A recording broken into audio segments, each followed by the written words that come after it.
Alors, vous savez que j'aime bien prendre des exemples dans la vie astrologique des dernières décennies. Je vais vous parler des rapports entre André Barbeau et moi-même dans les années 73 à 78. Cette période-là est intéressante parce que en 77, on passe de la phase solsticiale à la phase équinoxiale. Donc il y a un revirement et un renversement. Je vais vous parler de ce renversement. En 73, je suis choisi un peu par hasard comme un des vice-présidents du Centre international d'astrologie. Mais André Barbeau, entre autres, n'apprécie pas du tout, et il me faut une sorte de coup d'État, de révolution de palais, qui fait que l'année suivante, je ne suis plus vice-président. Ensuite, il y a 76, où je publie Clés pour l'astrologie. On est toujours en phase solsticiale. Et Barbeau fait un article extrêmement incendiaire dans la revue L'Astrologue contre cet ouvrage. Donc là encore, rejet.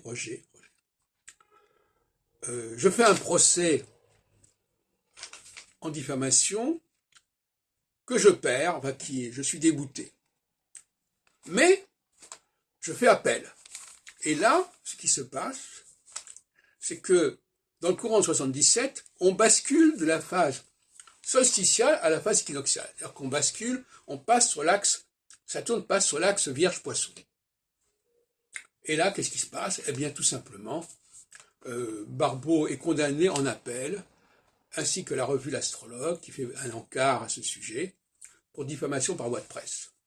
Voyez-vous, donc, une sorte de renversement qui se produit, et qui se produit également, d'ailleurs, au niveau de la vie astrologique, parce qu'à partir de 77, avec le congrès sur l'ère des Verseaux, avec le congrès 78 sur l'enseignement de l'astrologie, avec le congrès de Saint-Maximin, etc., je suis dans une période extrêmement favorable, et qui est typiquement une période judaïque, puisque c'est une période équinoxiale. Ça se continue avec le congrès de Londres, avec le congrès de Bruxelles, le congrès de... etc. Et ça va continuer jusqu'en 86, avec les déboires du Jerash et la prise en main par le Cédra,